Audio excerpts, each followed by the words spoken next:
Yung si Masi na dito. Humina naman yung pain.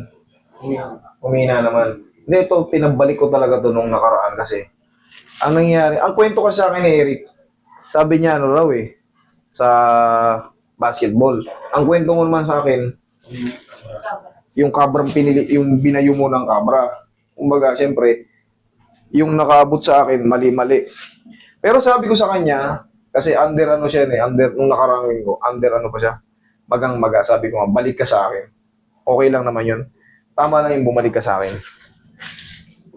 Kasi mangyayari niyan, hindi pa talaga solid na ano. Akala mo walang nangyari, pero kung mapapansin mo, may movement ka ng kaya.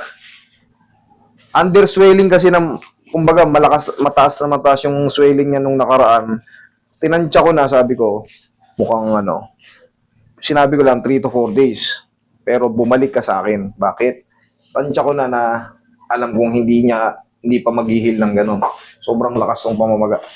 Napilipit ka ata no? Parang napilipit. Sabi naman niya, no, Eric, hindi, nag-ano lang yun. Nilaro ko pa ng basketball eh. Nilaro mo ba?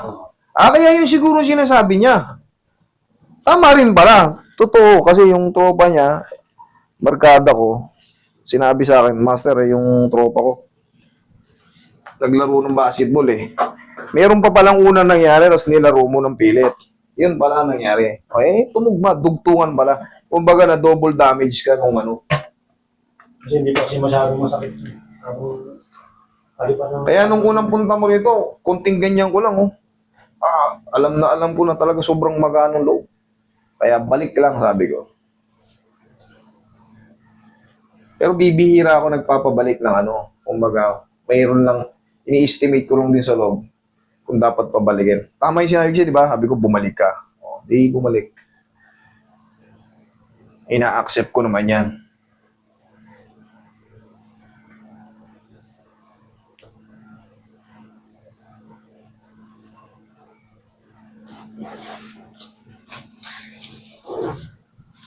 Pero ito, sigurado na to. Sa linggo, wala na yan.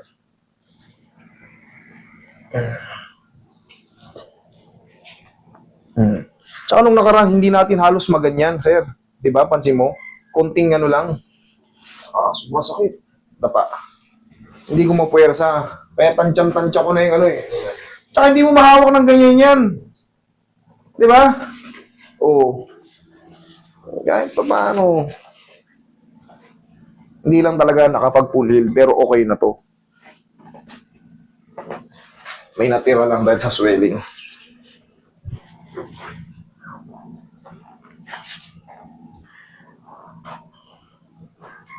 Pero yun ngayon, isang linggo, wala na yan.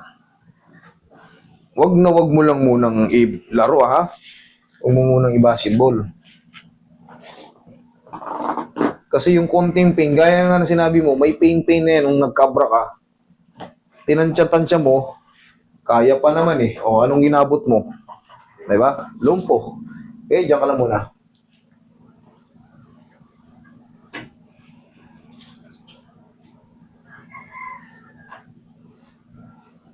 Nanonood. Kaya, inubos nyo kapag nanonood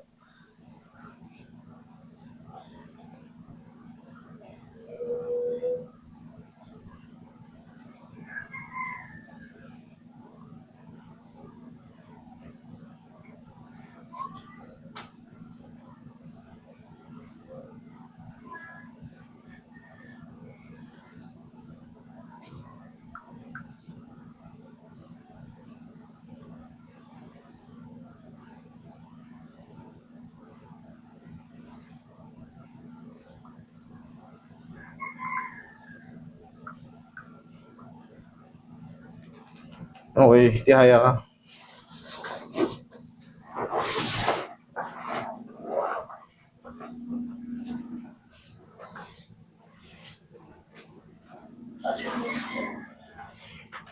Relax na. Inhale.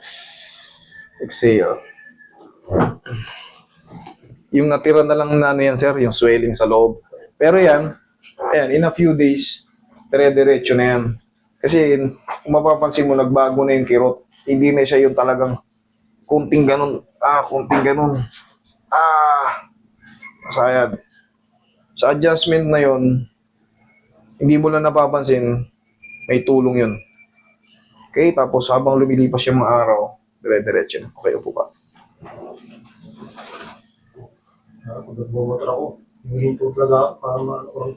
Ayan, no? Parang pinupulo. Nung nakaraan ba nagaganto natin? Hindi.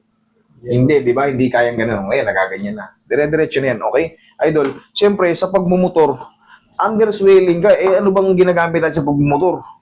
Talagang siyempre mangangalay mo kasi nga namamaga eh. Ang kailangan doon, mapahinga muna. Pero ngayon, okay na yan.